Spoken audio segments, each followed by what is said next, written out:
Monsieur le Président de la Cour administrative d'appel de Paris, cher Patrick Friedman, Mesdames et Messieurs les Présidents, chers collègues, chers amis, et je voudrais adresser un salut particulier aux 28 étudiants de Pascal Gonod qui sont avec leurs professeurs dans la salle de l'intérieur, que je suis allée voir tout à l'heure et à qui j'avais dit que j'aurais un mot pour eux. Je les remercie d'être là. Je vous remercie tous d'être là et je dois dire que le cœur de la présidente du comité d'histoire bat la chamade à la vue d'une salle d'assemblée générale pleine pour les conférences Vincent Wright, pour une conférence, il faut bien le dire, exceptionnelle, et à la vue en tous les cas, non pas imaginée, parce que je suis allée les voir, mais de ceux qui sont présents dans la salle de l'intérieur. Vous le savez, dans le cadre justement de ce cycle de conférences Vincent Wright, le comité d'histoire du Conseil d'État et de la juridiction administrative, dont beaucoup de membres sont présents ce soir, et dont l'objet est de développer la recherche sur l'histoire du Conseil d'État, de la juridiction administrative et du droit public, s'est fixé pour mission, au-delà du développement de cette recherche, de célébrer les anniversaires importants. Or, nous fêtons, je crois qu'on peut dire fêtons, ces jours-ci, le 30e anniversaire de l'arrêt Niccolo. En effet, la requête par laquelle M. Niccolo demandait l'annulation des élections au Parlement européen au motif que l'organisation du scrutin dans les départements et territoires d'outre-mer et l'élection des candidats dans ces collectivités étaient contraires au traité de Rome du 25 mars 1957, instituant, c'était l'ancien temps, la Communauté économique européenne, a été examinée par l'Assemblée du contentieux du Conseil d'État lors de sa séance du 13 octobre, il y a donc 30 ans et un jour, 1989, et l'arrêt a été lu le 20 octobre 1989. À la différence de l'arrêt Blanco, qui connut une gloire tardive, 30 ans après avoir été rendu, comme l'a souligné notamment Jean Rivero, l'arrêt Niccolo a immédiatement été reconnu comme un des grands arrêts de la jurisprudence administrative. Et il eut, dès sa lecture, un fort retentissement médiatique et doctrinal. La presse écrite de l'époque remarqua l'importance de ce revirement de jurisprudence. Le journal Le Monde, du 21 octobre, le qualifia de revirement spectaculaire. Le journal Libération, des 21 et 22 octobre, évoqua une importante évolution jurisprudentielle. Et même l'Humanité, ou vous allez me dire logiquement l'Humanité, du 26 octobre, constata un virage à 180 degrés de la jurisprudence. L'arrêt et les conclusions du commissaire du gouvernement, Patrick Friedman, furent publiés et commentés dans les principales revues juridiques. La décision Niccolo fit notamment l'objet d'un commentaire dans la chronique générale de la jurisprudence administrative, publiée, vous le savez, à l'actualité juridique droit administratif, AJDA, par les maîtres des requêtes responsables du Centre de documentation du Conseil d'État, AJDA 89, chronique Honorat et Baptiste, page 756. Or, comme le rappelait le vice-président Marcelon à l'occasion du 40e anniversaire de la chronique, je le cite, « Rares sont les exemples de grands arrêts qui n'ont pas eu l'honneur d'un commentaire immédiat dans la dite chronique ». La décision Niccolo fit également son entrée dès 1990 dans la 9e édition du célèbre recueil de jurisprudence les grands arrêts de la jurisprudence administrative, créés, vous le savez, sous l'impulsion du vice-président René Cassin.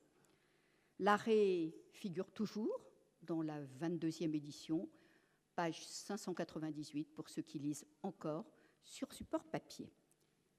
Quelques années après l'arrêt, enfin, le vice-président Renaud Denoy de Saint-Marc, célébrant un autre anniversaire, celui des 40 ans de la Ve République, mentionna l'arrêt Niccolo aux côtés des arrêts Syndicat général des ingénieurs conseils du 26 juin 1959 ou Ville Nouvelle-Est du 28 mai 1971, dont je cite le tiercé des grands arrêts qui illustrent le mieux la capacité d'innovation du juge administratif.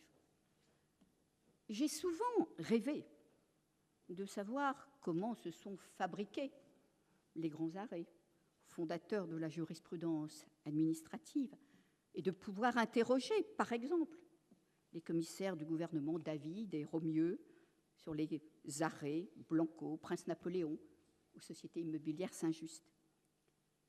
Et ce soir, je vais vous aider et je vais moi-même réaliser ce rêve, puisque nous allons avoir la chance d'entendre le président Patrick Friedman, qui, tout jeune maître des requêtes, a conclu sur la requête de M. Nicolo, il y a 30 ans.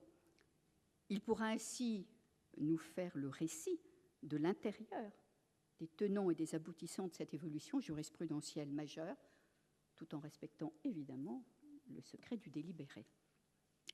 Mais nous avons la chance supplémentaire d'avoir également parmi nous, dans le public, le président Michel Combarnous, membre également du Conseil scientifique, du Comité d'histoire, du Conseil d'État. Il était alors président de la section du contentieux, puisqu'il a été à cette tête de 1986 à 1995. Nous avons aussi la présidente Questiot, qui a siégé également dans le cadre donc du délibéré de cette affaire, puisque la présidente Questiot était alors, depuis 1 an, présidente de la section des travaux publics. Et je ne voudrais pas oublier le rapporteur de l'affaire, Cyril de Montgolfier, qui est également là. Vous avez donc des acteurs de cet arrêt qui sont ici et qui pourront compléter ce que va nous dire le président Friedman et sans doute répondre à des questions. Mais je voudrais surtout insister sur le fait que votre réunion à tous, Madame et Monsieur le Président, cher Patrick et cher Cyril, dans cette salle, à l'occasion de la célébration des 30 ans de l'arrêt Nicolo, illustre à la fois la qualité du travail des jeunes membres du Conseil d'État, car le rapporteur et le commissaire du gouvernement, comme on disait alors, étaient tout jeunes. Et surtout, l'importance de l'alliance des générations, qui, toutes deux, sont une des richesses de notre institution et qui jouent un rôle décisif dans à la fois la qualité de notre travail et sa force d'innovation. Avant d'arrêter mon propos, je voudrais attirer votre attention sur la brochure qui vous a été remise, parce que c'est en quelque sorte une première. Elle contient le texte de l'arrêt anonymisé, une bibliographie savante qui a été élaborée par la direction de la Bibliothèque et des Archives, et je tiens à exprimer à cet égard ma gratitude à Claire-Sybille de Grimoire. Et je vais donc maintenant céder la parole avec bonheur à mon ami et collègue Patrick Friedman, président donc de la Cour administrative d'appel de Paris, mais surtout commissaire du gouvernement de cet arrêt. Merci beaucoup, Madame la Présidente, chère Martine, pour cette introduction élogieuse. Alors, je me réjouis de l'ampleur du public, étant moi-même un auditeur occasionnel du comité d'histoire. J'ai effectivement jamais vu cette salle aussi remplie pour une conférence. Mais il faut dire que le sujet est plus porteur que la police synodie sous la Régence ou le Conseil d'État sous la monarchie de Juillet, qui sont les 2 dernières conférences auxquelles j'ai été, d'ailleurs très intéressantes, mais peut-être un peu plus éloignées des préoccupations quotidiennes de la juridiction administrative d'aujourd'hui. Alors, je voudrais aussi saluer les nombreuses éminentes personnalités que j'aperçois dans la salle. Je suis très honoré de leur présence. J'espère ne pas trop les décevoir, comme ne pas trop décevoir le public en général. Alors, je ne vais pas aujourd'hui disserter de la théorie juridique qui sous-tend l'arrêt Nicolo, ni même des motifs d'opportunité qui expliquent ce raisonnement. De ce point de vue-là, j'ai tout dit dans mes conclusions il y a 30 ans. Je ne suis pas là pour les répéter, encore moins pour les modifier. Je n'ai d'ailleurs pas changé d'avis et je n'ai rien à y ajouter ni à y retrancher. Et je suis là, je l'avais expliqué dans le petit document qui a été diffusé, pour narrer ce que j'appelle la petite histoire de l'arrêt, c'est-à-dire raconter concrètement comment s'est fait cet arrêt, ça, ce qu'on ne voit pas dans les manuels, et d'ailleurs ce qui a beaucoup moins d'importance naturellement. Alors mes souvenirs se sont un peu effacés, ils peuvent être imprécis parfois et éventuellement un peu déformés aussi par l'effet du temps, tout cela date d'il y a 30 ans. Sur certains points, ils ont été opportunément ravivés par la consultation d'archives, notamment les archives de la vice-présidence du président Long, que Madame de Grimoire a mis à ma disposition, et surtout mes archives personnelles. J'ai 3 cartons d'archives à mon domicile sur cette affaire. Alors, l'ancienne directrice d'archives va peut-être me dire que ça devrait être aux archives nationales, je n'en sais rien, mais en tout cas, c'est pour l'instant stocké à la cave de mon domicile, mais ça m'a permis de préparer cette conférence. L'honnêteté m'oblige à dire que je ne dirai pas ici tout ce que je pourrais dire sur la façon dont l'arrêt a été rendu, la façon dont je l'ai vécu. D'abord parce que je suis tenu par le secret du délibéré. La présidente de Boisdef me l'a rappelé à l'instant même. Et il faut encore attendre 45 ans, si je ne m'abuse, avant que les notes de délibéré, par exemple, puissent être rendues publiques, puisque, sauf erreur de ma part, c'est au bout de 75 ans. Et puis il y a des choses qui, pour différentes raisons, doivent demeurer confidentielles, y compris, je n'y reviendrai pas, un événement personnel douloureux que j'ai vécu moi-même au moment même où j'écrivais mes conclusions et qui est dans mon esprit indissociablement associé à l'arrêt Niccolo, mais qui n'a strictement aucun intérêt pour l'histoire du droit, et donc je n'y reviendrai pas. Et puis je dois dire aussi que j'ai sélectionné beaucoup mes souvenirs, pas dans mes souvenirs, parce que j'aurais pu vous entretenir de ça jusqu'au bout de la nuit, mais ce n'est pas le format des conférences prévues, ni même, je crois, celui souhaité par le public ici présent. Et dernière remarque liminaire, il s'agit évidemment de mes propres souvenirs de l'affaire, donc de mon vécu personnel, inévitablement subjectif. D'autres, dont certains malheureusement ne sont plus là pour pouvoir en parler, auraient sans doute d'autres souvenirs, ont vu des choses dont je n'ai pas été moi-même témoin à l'époque, ou peut-être ont vu les mêmes choses que moi, mais on en aurait une vision différente. Donc évidemment, c'est le point de vue de mon vécu tel que je l'ai ressenti. Alors il faut d'abord que je vous dise, au risque de vous surprendre, et je crains de vous décevoir, mais je suis là pour dire la vérité, l'arrêt Niccolo n'a pas été, en ce qui concerne son élaboration concrète, la grande œuvre jurisprudentielle solidement appuyée sur l'argumentation des parties, longuement préparée, mûrement débattue en séance d'instruction, que l'on pourrait imaginer.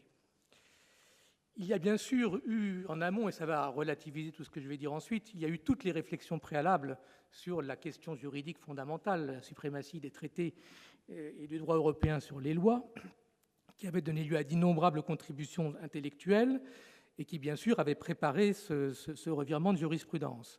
La jeunesse de l'arrêt et de mes conclusions, elle est d'abord à rechercher là, mais l'affaire Niccolo elle-même, et d'ailleurs j'explique que ça ait pu se passer ainsi par tout ce qui avait précédé, l'affaire Niccolo elle-même, c'est un dossier au contenu indigent qui a été traité en à peine plus d'une semaine, et selon une procédure d'examen interne qui a été réduite à sa plus simple expression.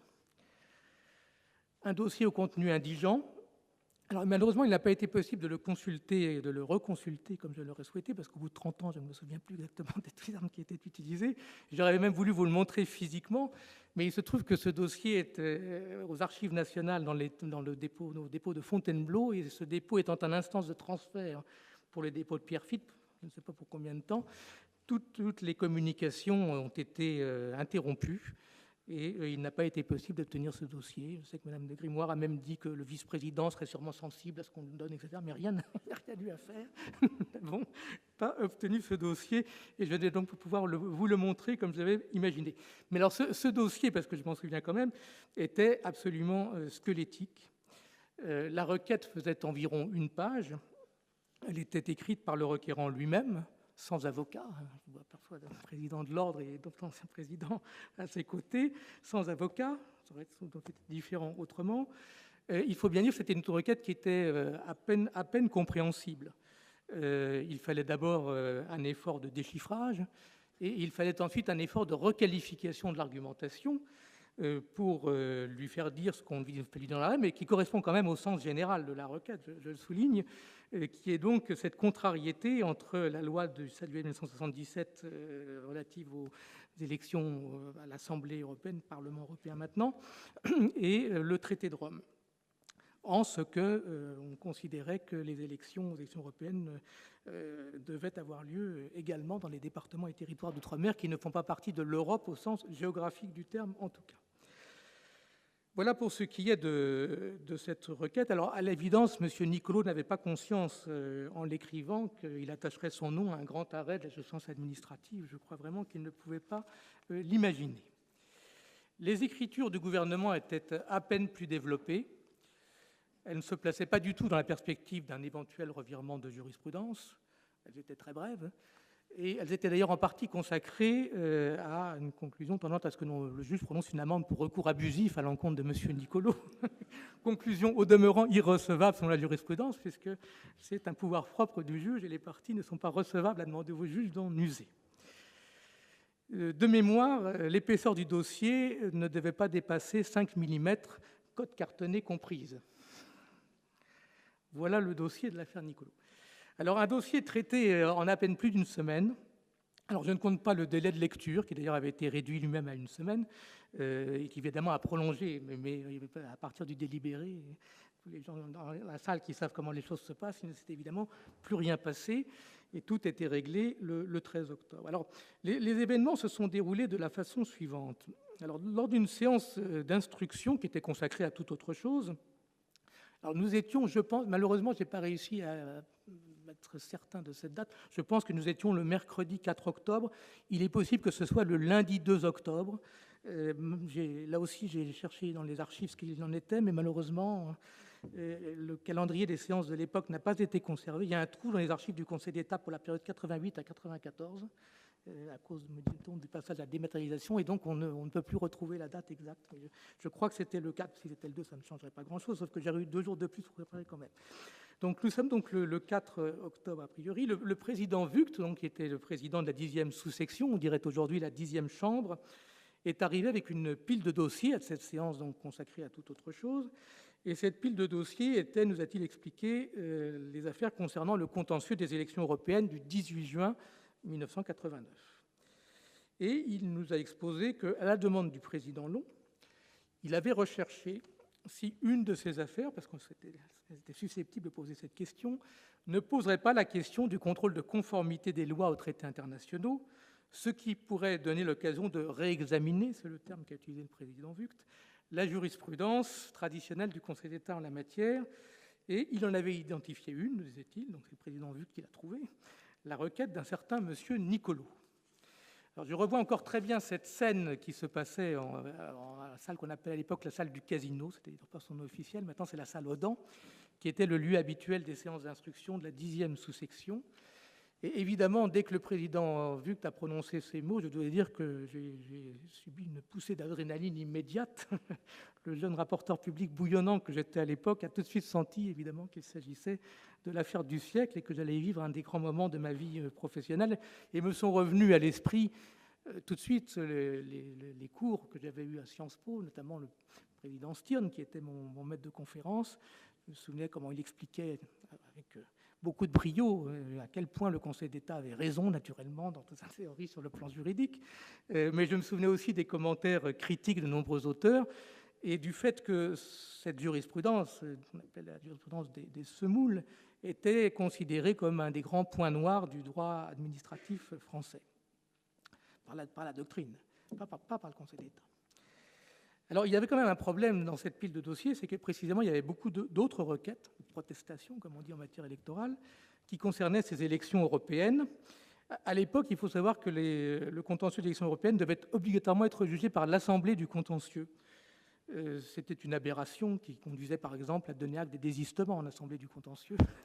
Et heureusement, une révision de la loi en 2003 a mis fin à cette anomalie. Mais donc, tout passait en Assemblée du contentieux. Et plusieurs de ces affaires posaient des questions juridiques de contentieux électoral qui étaient elles-mêmes très délicates, concernant notamment les conditions d'organisation de la campagne électorale dans l'audiovisuel public et les conditions de traitement des différentes listes dans les médias publics et privés.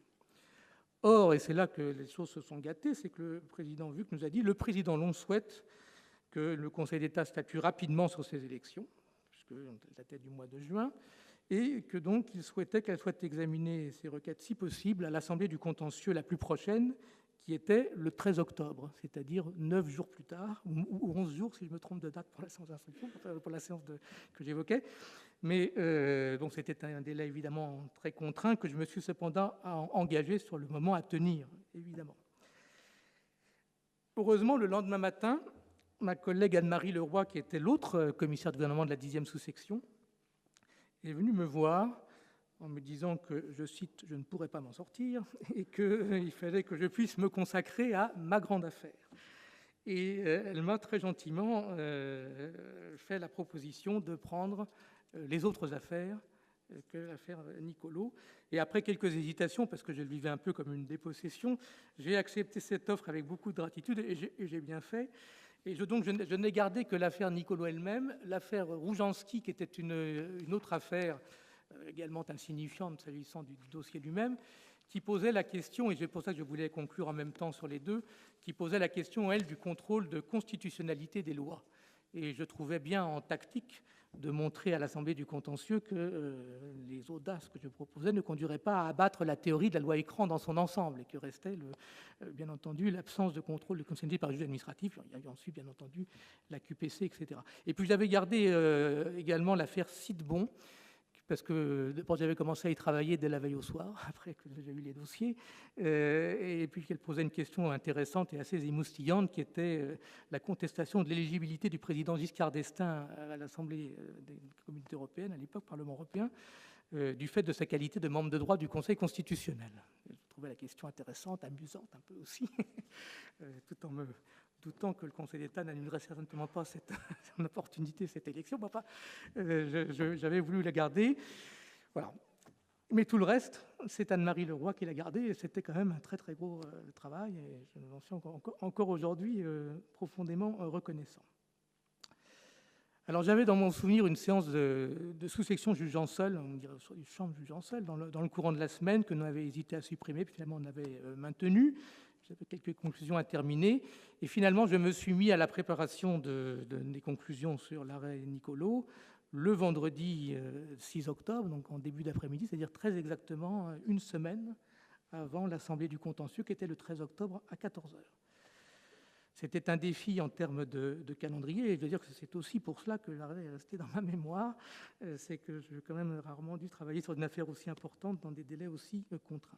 Et d'ailleurs, mon premier souvenir après la lecture des conclusions, c'est que le président Vught, qui siégeait à l'Assemblée du contentieux et qui se trouvait, d'après l'ordre de préséance à l'Assemblée, qui se trouvait juste à côté du commissaire de gouvernement, s'est tourné vers moi et il m'a dit, ça m'est resté remarquable, je cite, excusez-moi, mais c'est ce qu'il m'a dit, pour la prochaine assemblée, je vous donnerai le dossier la veille. Il faisait allusion au fait que je l'avais fait ça en une semaine. Voilà, alors, troisième chose, une procédure d'examen réduite à sa plus simple expression. Et c'est la conséquence directe, évidemment, du délai dans lequel nous avons dû travailler. Il n'était pas possible de traiter l'affaire dans des conditions normales. Et rien n'a été fait selon les règles de fonctionnement interne habituelles à la section du contentieux. Alors, je crois que le code a bien été respecté, hein, mais, enfin, à l'époque, le décret de 63, mais il n'y a pas eu de note du rapporteur, ce qui peut évidemment surprendre dans une affaire de cette importance. Il n'y a pas eu non plus, par voie de conséquence, de note de révision, puisqu'il n'y avait pas de note du rapporteur à réviser, ça se comprend très bien. Il n'y a pas eu non plus de séance d'instruction, ce qui est pour le moins contraire à l'usage pour une affaire d'assemblée. Il y a quand même eu une brève réunion informelle, toujours en salle du casino, consacrée, pour les gens qui ne connaissent pas le Conseil d'État, quelle salle du casino, parce que c'est là que se trouvait le casino quand le régent donnait ses soirées. J'explique qu'il n'y a pas de casino au Conseil d'État, mais c'est le nom qui était conservé pour cette salle. Donc, une brève réunion consacrée à l'affaire avec le président Vught, le rapporteur désigné Cyril de Montgolfier, qui est ici présent, et je le remercie, qui était un jeune auditeur d'1 an et demi d'ancienneté, ça a été rappelé par Martine de Boilef tout à l'heure, et l'un des responsables du centre de documentation, donc l'ancêtre du CRDJ actuel, auquel la sous-section avait demandé en urgence de faire une recherche de documentation. Et ce responsable du centre, qui était Michel Azibert, il était d'ailleurs à ce moment-là sur le départ, à quelques jours près, pour prendre ses fonctions à TDF, où il a ensuite fait toute sa carrière. Donc, Michel Azibert m'a donné effectivement à cette réunion un petit dossier documentaire qui comportait quelques articles de doctrine et les références d'anciennes conclusions de commissaire de gouvernement qui pouvaient m'être utiles, et le tout accompagné d'une note sur laquelle il avait jeté en style télégraphique quelques idées, une note sur une feuille de petit format, Alors, je peux vous la montrer pour ceux au moins qui sont présents, qui sont devant. Vous voyez ce que ça représente. Donc, il y a 1 page et demie de ce petit format. Je le montre parce que c'est le seul document dont je disposais pour préparer mes conclusions sur l'arrêt Niccolo. Je n'avais aucun autre travail préparatoire de la part du Conseil d'État. Alors, pendant une partie de la semaine, il n'y avait pas non plus de projet de décision. J'en ai fait un jour la remarque au président Vught, qui m'a répondu. Alors, pour ceux qui l'ont connu, il avait toujours ce style un peu bourru, bougonnant et très drôle. Il m'a dit « C'est pourtant vrai, nous allons griffonner un bout de projet ». C'était l'expression qu'il a utilisée avec le rapporteur. Et j'ai vu effectivement arriver très rapidement un projet, alors rédigé, qui n'était pas un bout de projet, qui était un projet, et qui était rédigé très convenablement, avec le choix de rédaction que j'expliquerai tout à l'heure de ne pas motiver véritablement sur le revirement de réponse, mais en tout cas, ce n'était pas du griffonnage. Et ce projet avait été préparé sur le champ par le rapporteur et aussitôt revu par le président Vught. Alors, il faut dire aussi que je ne parle que de mes affaires, mais la sous-section devait travailler en même temps sur les autres affaires du contentieux électoral, qui étaient, sur le plan de la rédaction, plus complexes. Alors, voilà comment a été préparée, dans des conditions un peu particulières, comme vous le voyez, l'affaire Niccolo, pour ce qui est seulement, j'insiste, du travail de la sous-section. Parce que dans le même temps, le président Long labourait le terrain, si je puis dire, de son côté. Il l'a raconté lui-même, notamment dans un entretien à la JDR en 2014, qui est la première référence d'ailleurs sur la bibliographie qui a été distribuée. Je pense que vous n'aurez pas le temps de lire tout. S'il n'y a qu'une seule chose à lire, c'est ça. Ça fait un peu plus d'une page. Et tout est dit par le président Long. Donc, c'est la genèse de l'arrêt Niccolo, de la décision Niccolo. On ne peut pas trouver le titre plus évocateur en lien avec le sujet d'aujourd'hui. Le président Long raconte qu'il entreprenait les membres de l'Assemblée du contentieux. Alors, il dit au hasard des rencontres dans les couloirs, mais je pense qu'il provoquait un petit peu ces rencontres en aidant un peu le hasard, afin de les convaincre du bien fondé de l'évolution jurisprudentielle qu'il appelait de ses voeux. On le sait bien, je pense que tout le monde ici le sait, et qu'il estimait désormais possible. Il l'explique à la suite de l'arrêt Alitalia du 3 février 1989, donc quelques mois plus tôt, qui avait posé le principe de l'obligation pour l'administration d'abroger les actes réglementaires contraires aux objectifs de directives européennes. Alors, ça n'a pas de rapport direct avec le sujet, mais ça montrait quand même une évolution des mentalités qui commençait à changer au sein du Conseil d'État sur les questions d'intégration de droit international et en particulier européen. Et il a pensé, à partir de ce moment-là, que le moment était venu pour un revirement. Il explique d'ailleurs dans cet article que c'est la présidente Bauchet qui, à la séance, lui a dit « Maintenant, le Conseil d'État pourra tout faire ». Et ça lui a demandé, ça lui a mis la puce à l'oreille pour poursuivre dans la même voie et proposer à la première occasion aux collègues de l'Assemblée du contentieux de revoir cette jurisprudence. Alors, je n'ai pas été témoin de tout ce qui se passait ainsi en coulisses, parce que j'avais autre chose à faire qu'à espionner dans les couloirs ce qui se passait, mais le président Long, on n'en m'a rien dit sur le moment, même si je m'en doutais. Il m'en a informé explicitement beaucoup plus tard. Il m'a expliqué toutes les démarches qu'il avait faites, mais bon, sur le moment, il ne m'avait pas parlé, je m'en doutais bien sûr. Alors, comment ai-je occupé la semaine dont je disposais pour préparer ces conclusions? Alors, ni en lisant le dossier, puisque je vous ai dit comment il était composé, il ne fallait pas plus de 5 minutes pour en prendre connaissance, ni en lisant non plus les documents préparatoires de la sous-section, puisqu'il n'y en avait pas, et pas non plus vraiment, je dois dire, en réfléchissant au sujet, parce que, en fait, j'avais réfléchi à ce sujet depuis déjà bien longtemps, en fait, depuis mes études à Sciences Po. Et c'est ce qui m'a beaucoup facilité les choses, c'est que je n'ai eu, dès le départ, aucune hésitation sur le sens de mes conclusions, pas non plus d'hésitation sur le fondement de la solution, qui était de dire qu'il y avait, dans l'article 55 de la Constitution, une habilitation implicite donnée aux juges pour écarter les lois contraires à un traité international. D'ailleurs, cette thèse avait déjà été défendue par le professeur Chaput, par le président Genevoix, donc je n'étais pas quand même un terrain isolé.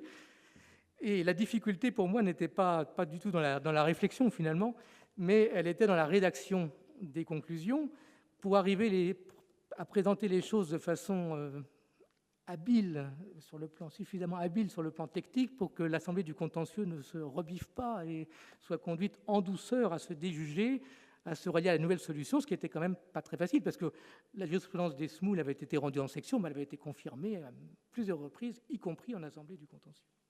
notamment en 1979 l'arrêt Union démocratique du travail. Alors c'est pourquoi j'ai occupé moi aussi une partie de cette semaine à rencontrer les membres de l'Assemblée du contentieux, ce qui d'ailleurs de toute façon est dans les usages du Conseil d'État. Lorsqu'on passe une affaire en Assemblée du contentieux, on va voir les membres de la formation. Donc je ne dérogeais pas aux règles, mais enfin il se trouve que j'en avais en l'occurrence particulièrement besoin. Alors je ne vais pas entrer dans les détails de chacune de ces rencontres, mais je dirais que l'ambiance générale était, on pourrait la décrire ainsi, à une résignation face à une évolution jurisprudentielle qui paraissait sans doute inévitable en opportunité, même si elle n'était pas perçue comme véritablement justifiée en droit. Et je n'ai rencontré au cours de ces rendez-vous ni hostilité affirmée à la thèse que je soutenais, ni non plus le moindre enthousiasme à son égard. Il y avait parmi tous ces entretiens deux rencontres que je redoutais particulièrement. D'abord, une rencontre avec le président Combarnous. Alors, je la redoutais d'abord parce que je ne connaissais pas sa position personnelle sur l'affaire et que j'avais quand même quelques raisons de penser, je le connaissais, qu'il n'était pas nécessairement spontanément favorable à l'évolution que j'allais proposer. Et puis aussi, je redoutais de toute façon toujours, et comme tous mes collègues commissaires de moment, un entretien avec le président Combarnous, qui était notre statut du commandeur, qui parfois nous rudoyait un peu, et qui en tout cas impressionnait beaucoup le jeune membre du Conseil d'État, tout juste promu maître de requête que j'étais à cette époque. Alors j'ai trouvé le président Combarnous sur le fond, et pour mon grand soulagement, plutôt résigné, lui aussi pour des raisons d'opportunité, à un revirement de jurisprudence, même s'il m'a redit d'emblée que la solution dite des semoules était juridiquement impeccable. C'est le terme qu'il a utilisé et qui m'est resté. Et d'ailleurs, il n'était pas faux. Et dans mes conclusions, je n'ai pas contesté l'ancienne solution véritablement, à la fois pour des raisons tactiques et aussi parce que je pensais qu'elle était parfaitement justifiable également en droit. Alors en revanche, l'entretien m'a catastrophé de façon imprévue sur un tout autre plan. C'est que le président Combarnous m'a intimé la consigne d'être très bref, en me fixant une durée précise, 20 minutes, ce qui n'est objectivement pas beaucoup pour une belle affaire d'assemblée. Alors, il a justifié cette position en me disant que le rôle de la séance était très chargé, ce qui était vrai parce qu'il y avait en plus de sombres affaires d'une autre sous-section sur des décrets en Conseil d'État, sur les statuts particuliers de cadre d'emploi de la fonction publique territoriale qui étaient assez compliqués. Et c'est vrai qu'il y a énormément d'affaires au rôle. Et il m'a dit, de toute façon, je me souviens des expressions, ce n'est pas la peine de faire des tirades. Et il a ajouté, c'est une chose qui était parfaitement exacte, mais qui évidemment m'a un petit peu heurté à l'époque, il n'est d'ailleurs pas nécessaire que vous exposiez la question de droit aux membres de l'Assemblée du contentieux parce qu'ils la connaissent par cœur. On n'a pas vraiment besoin de vous pour nous l'expliquer. C'était vrai, c'était incontestable, mais évidemment, ça m'avait laissé un petit peu pantois sur le moment. Alors, cette limite de 20 minutes m'a beaucoup gêné, m'a posé beaucoup plus de problèmes que l'affaire elle-même, parce que j'avais peur d'être trop long. Et je me souviens avoir passé une partie du temps de préparation à couper des passages entiers, avec regret parfois. Et d'autre part, je m'inquiétais en sens inverse de ce que penserait la doctrine, et de façon générale les observateurs extérieurs qui ne connaissaient pas la consigne interne qui a pu m'être donnée, d'un commissaire qui aurait paru expédier en quelques pages une affaire de cette importance sans apparemment voir tout ce qu'il pouvait y avoir derrière. Alors, en fait, je ne suis jamais arrivé à résoudre ce dilemme qui m'a un petit peu obsédé pour la rédaction des conclusions. Alors, j'ai fait aussi court que je le pouvais dans la limite du raisonnable, mais sans vraiment respecter cette limite de 20 minutes. J'en étais même assez loin le jour J. Et le président Combarnous, d'ailleurs, la bonté de ne pas me le reprocher après coup, mais je dois dire, je n'avais pas respecté cette consigne des 20 minutes, même si je m'étais astreint à le faire pendant une grande partie de la semaine qui précédait. Et alors, l'autre rencontre que je redoutais, c'était la rencontre avec Mme le Président Questiaux, ici présente également. Je suis très surveillé dans cette conférence. Elle était à l'époque présidente de la section des travaux publics, donc membre de l'Assemblée du contentieux, et surtout également ancien commissaire du gouvernement dans la fameuse affaire dite des semoules qui avait fixé la jurisprudence antérieure. Alors là aussi, j'ai eu la bonne surprise d'avoir face à moi une interlocutrice plutôt résignée au revirement, même si c'était avec un certain nombre de scrupules et d'hésitations. et même prête à se laisser convaincre du bien fondé. Alors je me souviens là aussi de l'expression précise qu'avait utilisée le président Questiaux. Elle m'avait dit « Je n'aime pas les jurisprudences à rebours ». C'est ainsi qu'elle avait qualifié la science des Desmoulins telle qu'on pouvait l'apercevoir en 1989. Et elle m'a surtout exposé les arguments qu'on pouvait opposer à ma thèse, en m'expliquant qu'elle serait très attentive aux contre-arguments que j'arriverais à y opposer dans mes conclusions, ce que je me suis attaché à faire. Il y a toute une partie des conclusions où je dis on pourrait objecter que, etc. Tout ça, ce sont en fait une grande partie des réponses aux arguments de Madame le Président Questiaux. Et évidemment, avoir répondu à tout ça a contribué à me faire dépasser les fameuses 20 minutes, parce que ça prenait du temps. Mais je me suis attaché à relever ce défi, parce que je tenais quand même à avoir quand même un avis aussi important que celui-là, si possible, en faveur des conclusions. Et donc, j'ai répondu aux différents arguments qu'elle avait, aussi bien que je pouvais, que Madame la Présidente Questiaux avait énumérés. Alors, il y avait, à l'opposé de ces deux rencontres que je craignais un peu, deux moments, au contraire, que j'attendais avec plaisir. D'abord, la traditionnelle réunion avec le vice-président qui précède tout examen d'une affaire en assemblée du contentieux. Comme je le pressentais, encore que, jusqu'à ce stade, je n'avais eu aucun contact direct avec le président Long au sujet de l'affaire. Comme je le pressentais, il était en faveur du revirement, bien sûr. Et il s'est surtout enquis lors de cette réunion de savoir dans quel sens j'entendais moi-même conclure, ce qu'il ne savait pas non plus jusqu'à ce moment-là. Et ça lui importait, il l'a expliqué, pour deux raisons. D'abord parce que ça pouvait avoir une influence sur l'issue des délibérations. En principe, les conclusions de la procédure publique sont d'ailleurs faites pour cela, mais il considérait que les délibérations restaient incertaines. Il avait constaté, imagine comme moi, cet état d'esprit de résignation contrainte qui n'est quand même pas, qui peut donner lieu à des délibérations pouvant partir dans un sens qui n'est pas nécessairement celui qu'on espère par définition. Et puis aussi, il m'a expliqué qu'il espérait, dans un souci de communication extérieure sur lequel je vais revenir, qu'en cas d'adoption de ce revirement, ces conclusions puissent servir d'explication de texte à l'arrêt lui-même. Alors, je me souviens être sorti de cette réunion avec un large sourire, ce qui n'a été le cas à l'issue d'aucune des autres rencontres, qui étaient beaucoup plus, de mon point de vue, beaucoup moins réjouissantes. Et alors, l'autre entretien que j'ai eu n'était pas avec un membre de l'Assemblée du contentieux, dont je me réjouissais, c'est avec un autre éminent collègue qui avait beaucoup écrit sur le sujet et qui prônait de longue date l'abrogation des Desmoulins, c'était notre collègue Bruno Genevoix. Je voulais le voir pour bénéficier de sa science. Il était à ce moment-là secrétaire général du Conseil constitutionnel. Je suis allé le voir en voisin dans l'aile Montpensier de ce palais.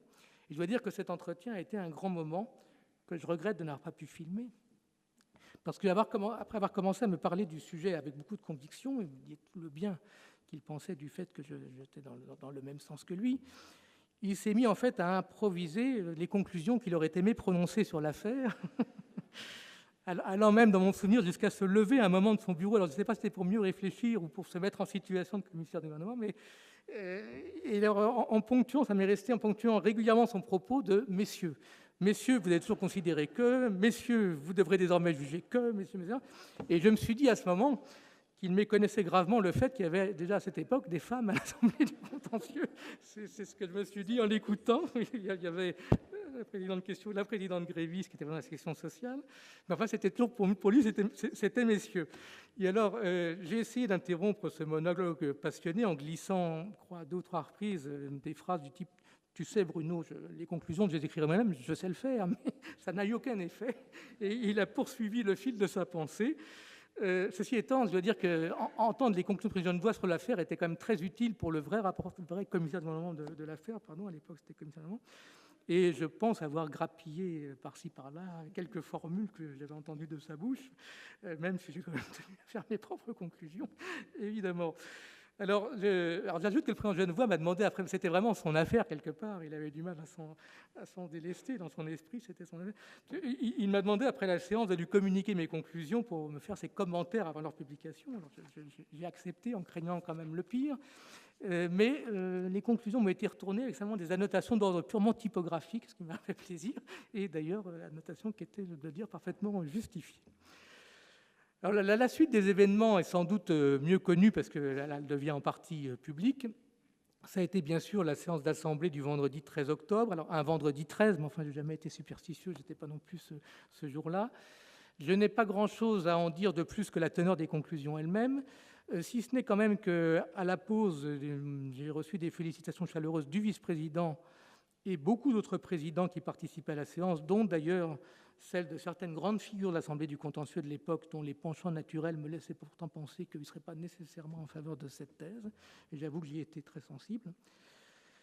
Et puis il y a eu ensuite les retombées médiatiques de l'affaire qui ont été immédiates. La présidente de Boisdeffre y faisait allusion. Dès le soir de la séance de jugement, parce que l'attaché de presse du Conseil d'État, alors il n'y avait pas encore à l'époque la direction de la communication, etc., c'était Madame Schwartz, que certains d'entre vous on connaît, avait lancé à la demande du président Long toute une campagne de communication qui était très développée pour l'époque. Évidemment, c'était les embryons de ce type d'opération à l'époque. Et elle m'avait même demandé à diffuser mes conclusions aux journalistes le soir même. Et j'ai dû lui rappeler que ça me paraissait contraire aux usages, parce qu'en principe, on ne communique pas les conclusions avant la lecture de l'arrêt. Donc, elle s'est rangée à cette objection. J'avais d'ailleurs un peu de temps, j'avais besoin d'un peu de temps pour corriger les coquilles qu'il pouvait y avoir, parce que j'avais quand même fait ça très vite, comme je l'ai expliqué. Enfin, dès le soir, il y a eu de premiers articles dans la presse, le soir des conclusions, sur les conclusions. Ce qui a d'ailleurs fait dire à un grand professeur de droit que c'était un arrêt qui a particulier d'avoir été célèbre avant même d'avoir été rendu. Et c'est vrai que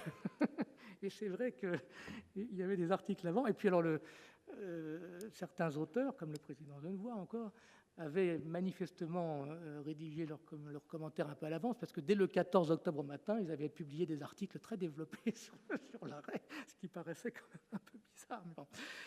Alors, à la demande du président Long, il a été décidé après la séance, donc 2 jours après, dans mon souvenir, après le week-end, que la lecture serait anticipée, serait avancée à une semaine, donc au 20 octobre, compte tenu précisément de la pression médiatique qui commençait à s'exercer, qui avait été créée par la diffusion des conclusions.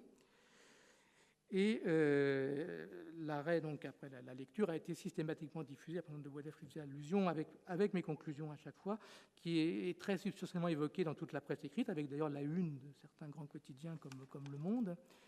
J'ai même, à la demande du président Long, répondu à une sollicitation d'une chaîne de télévision, la 5, qui a fait faillite un peu plus tard, mais je crois que ce n'est pas pour cette raison-là, qui m'avait invité à son journal télévisé. J'étais interviewé par la journaliste Nathalie Saint-Cric, qui officie sur France 2 maintenant, alors toute jeune comme moi, très jolie d'ailleurs.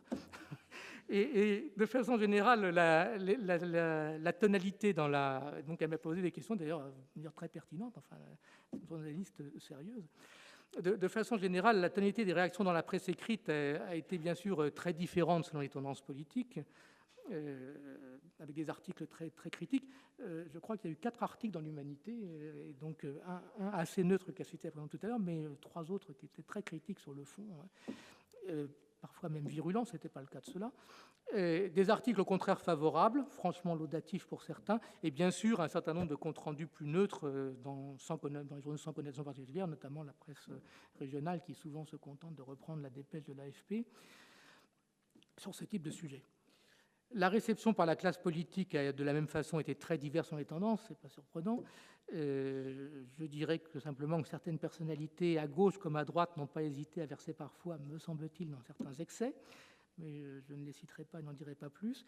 Alors, il y a eu aussi des messages de soutien, dont certains d'un grand poids, et je pense en particulier à une lettre personnelle manuscrite du Premier ministre de l'époque, Michel Rocard, qu'il avait envoyé au président Long, donc nous sommes le 13 novembre 89, c'est 3 semaines après la lecture, dont le président Long m'avait envoyé une copie à l'époque avec un petit mot, parce que, me disait-il, et c'était vrai, mes conclusions étaient citées par le Premier ministre.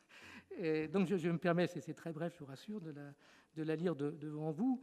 Donc voilà ce qu'écrit Michel Rocard le 13 novembre 89. Monsieur le Président, je n'ai pas encore eu l'occasion de m'exprimer publiquement sur l'importance pour l'Europe, c'est manuscrit, parfois difficile à lire, sur l'importance pour l'Europe de la décision que vient de rendre la Haute Assemblée. Il s'agit, ainsi que l'a souligné le commissaire du gouvernement, d'une décision d'une rare opportunité, entre guillemets, c'est une citation de mes conclusions, au moment où, sous l'impulsion de la présidence française, l'acte unique est en cours de réalisation. Cette décision historique est à mes yeux le symbole le plus tangible de l'engagement irréversible de la France dans la construction de l'Europe. Je tenais à vous le dire personnellement, et vous pouvez croire, Monsieur le Président, l'expression des sentiments amicalement dévoués, signé Michel Rocard, donc une lettre manuscrite. Il y a même une rature à un endroit. Elle est brute de décoffrage, si je puis dire. Et bon, évidemment, en particulier le passage sur qualifiant la décision d'historique et expliquant les raisons de cette appréciation est évidemment d'une importance elle-même historique certaine. J'ai découvert dans les archives du président Long qui m'ont été montrées ces derniers jours des lettres émanant de diverses autorités alors en fonction, le garde des Sceaux qui était Pierre Arpaillange, la ministre des Affaires européennes qui était Édith Cresson, qui réagissaient à des courriels par lesquels le président Long leur avait communiqué personnellement l'arrêt avec mes conclusions. Alors, je n'ai pas eu connaissance à l'époque de ces derniers échanges, mais je n'en étais pas surpris parce que le président Long m'avait demandé, quelques jours après l'Assemblée du contentieux, je crois là aussi le lendemain du week-end, si je serais d'accord pour qu'il transmette mes conclusions à différents interlocuteurs. J'avais évidemment dit oui, et donc j'ai su il y a quelques jours à quels interlocuteurs il les avait envoyés. J'en suis évidemment très honoré a posteriori. Du côté de la doctrine, les réactions ont été majoritairement positives, mais il y a eu aussi des oppositions très virulentes de certains professeurs, accusant le Conseil d'État et son commissaire du gouvernement, d'ailleurs parfois les mêlant intimement, d'avoir bafoué les fondements du droit public en violant l'autorité de la loi, et parfois d'ailleurs tout à l'opposé, de ne pas avoir adopté un raisonnement assez pro-européen. Parce qu'évidemment, on n'avait pas retenu le fondement de la suprématie absolue du droit communautaire. Et évidemment, dans mes conclusions, j'avais écarté ce fondement juridique. Donc ça n'a pas plu du tout à une partie de la doctrine. Et j'ai même retrouvé dans mes archives une lettre que j'avais écrite à l'époque, mais que je n'ai pas envoyée. J'ai retrouvé cachetée dans mes archives. J'ai dû avoir un scrupule à la dernière minute. Un professeur de droit qui m'avait insulté dans un article en mettant en cause mon honorabilité au motif que mes conclusions avaient, je cite, des scandaleux relents anti-européens. C'est quand même un peu excessif pour un arrêt qui, au contraire, allait plutôt, me semble-t-il, dans le sens de la construction européenne et de l'intégration du droit à l'époque communautaire. Alors, après ces premières réactions, j'ai dû faire pendant des années ce que j'appelle le service après-vente de l'arrêt Niccolo, parce que c'était particulièrement nécessaire, parce qu'une des caractéristiques extraordinaires de cet arrêt, et assez extravagante à la vérité, c'est que, mais ça s'explique par l'état d'esprit dominant que j'ai expliqué, qui entoure l'accouchement de l'arrêt, un accouchement un peu difficile, l'arrêt ne comporte aucune explicitation de la solution juridique retenue par le Conseil d'État. Pas de considérant. Là, il y a quand même le visa de l'article 55 de la Constitution. C'est le seul élément auquel on peut se raccrocher. C'est un peu ténu. Ça vaut bien sûr, c'est un peu ténu. Et ça a été évidemment remarqué aux observateurs. Mais enfin, dans les motifs, il n'y a pas un mot. Pas de considérant de principe, donc pas même la moindre explication. Alors, nous sommes très loin des préconisations actuelles issues de la réforme de la rédaction des décisions. On nous explique à quel point il faut motiver le moindre raisonnement juridique en droit et puis expliquer davantage en fait. Voilà, sur les faits, il y avait ce qu'il fallait, mais en droit, vraiment pas grand-chose. Et pour comprendre l'arrêt, il fallait donc inévitablement se référer aux conclusions du commissaire du gouvernement. C'est d'ailleurs la raison pour laquelle, comme je l'ai dit tout à l'heure, mes conclusions avaient été jointes systématiquement au communiqué de presse qui avait envoyé aux journalistes et à tous les courriers personnels du vice-président adressés à différentes autorités, notamment celles que j'ai citées tout à l'heure. Alors, dans les années suivantes, je n'ai cessé d'être amené à expliquer l'arrêt, c'était d'ailleurs assez prenant, souvent à la demande du Conseil d'État lui-même. Je recevais des mots du vice-président, du secrétaire général, pourriez-vous aller à tel endroit, etc. Bon. Devant des auditoires les plus divers, alors il y a l'Université Paris 1, le CNAM, l'IHEDN, donc tout ça c'est assez classique, mais alors aussi il y avait parfois des invitations exotiques à l'Université de Fort-de-France, une fois même à l'Université australe de Buenos Aires. Alors, j'étais déjà en Argentine pour d'autres raisons. J'avais une mission de coopération là-bas. Mais enfin, on a organisé cette conférence à cette occasion et les conférences étaient massivement suivies par les étudiants argentins, ce qui m'a quand même fait plaisir et m'avait un peu surpris. Alors, le souvenir le plus insolite que j'ai gardé de ces innombrables conférences, c'est une que le secrétaire général de l'époque, qui était Michel Pinault, m'avait demandé de faire devant le Rotary Club du Mans, parce qu'il était originaire de cette ville, à une tâche personnelle. Et donc j'avais accepté. Et je me suis retrouvé dans un parterre de notables locaux, composé en grande partie de dirigeants d'entreprises de rillettes, qui me regardaient avec des yeux écarquillés quand j'expliquais l'arrêt Niccolo, me laissaient penser qu'ils avaient un peu de mal à appréhender le sujet, mais enfin, m'ont remercié très poliment de cette intervention. Voilà. Et puis je terminerai cette évocation de la réception de l'arrêt Niccolo par la réaction peut-être la plus cocasse que j'ai eue, qui est venue plus tard, du président Terry, quand il a fait ses célèbres scènes de la science administrative où il illustrait les grands arrêts. Il m'a dit, vous savez, l'arrêt Niccolo a un grand défaut, c'est le pire de tous, parce que illustrer une notion comme le contrôle de conventionnalité, c'est vraiment un casse-tête épouvantable. Alors, il a trouvé une solution après, il a représenté un bureau de vote sur une plage aux Antilles, et il a ajouté « Heureusement, m'a-t-il dit, vous êtes rattrapé par l'arrêt sur le lancer de nain qui ne pose pas les mêmes difficultés. » Voilà. Alors, pour conclure, je voudrais d'abord rendre hommage au président Marsolon. Vous l'avez compris, j'ai une grande, peut-être, je ne sais pas si on peut parler de relation filiale, en tout cas une grande admiration à son égard. Et en toute humilité, je dois dire, je suis le premier à le dire, que le premier promoteur du revirement de l'arrêt Niccolo, c'est lui, même s'il m'a toujours dit, et s'il a publiquement écrit, je suis reconnaissant qu'il m'attribuait une grande part de ce succès. Je crois en vérité que les rôles ont, comme souvent, été un peu partagés. Et je crois que tout est dit dans un mot personnel que j'ai retrouvé là aussi dans mes archives. Ça date de septembre 2003. C'est une réponse à un mot de félicitation que je lui avais fait à l'occasion d'une décoration, une ultime décoration qu'il a eue.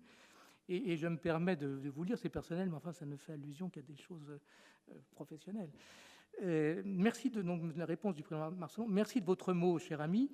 Cette dignité que j'estime personnellement devoir au Conseil d'État, notre maison, me fait revivre avec vous des moments qui nous ont marqués. J'ai été très sensible à ceux que vous évoquez depuis mes efforts pour la rénovation matérielle de notre palais. Je suis très reconnaissant pour ça aussi. Et pour faire aboutir et vivre la réforme du contentieux, j'évoque également, jusqu'à notre ouverture européenne, entre guillemets, avec les arrêts Alitalia et surtout Niccolo, auxquels vous avez attaché votre nom. Vous savez que je souhaitais cette évolution et l'avais discrètement préparée auprès de nos collègues de l'Assemblée plénière. Encore fallait-il des conclusions dignes de l'enjeu. Vous avez eu le souffle qui était nécessaire. Alors, je lui laisse la responsabilité de cette dernière phrase très, très élogieuse, mais c'est l'occasion pour moi de vous dire toute l'admiration encore que je porte à ce grand personnage du Conseil d'État qui a été le président Hollande. Et je dirais, au-delà de l'affaire Niccolo, au-delà du renouveau de la jurisprudence qu'il a impulsé, il a permis au Conseil d'État de renaître, à mon avis, à l'issue d'une période qui n'était pas la plus florissante de son histoire. Je n'en dirai pas plus. Et pour terminer, je voudrais vous dire tout le plaisir que j'ai eu à évoquer devant vous ce soir, mais ces souvenirs des intenses moments d'il y a 30 ans où s'est fait l'arrêt Niccolo, malgré le petit désagrément que m'avait initialement occasionné l'invitation de la présidente de Boisdeffre, parce que je dois dire qu'être convié par le comité d'histoire à raconter sa propre expérience m'a donné subitement un coup de vieux que j'ai eu psychologiquement un peu de mal à supporter.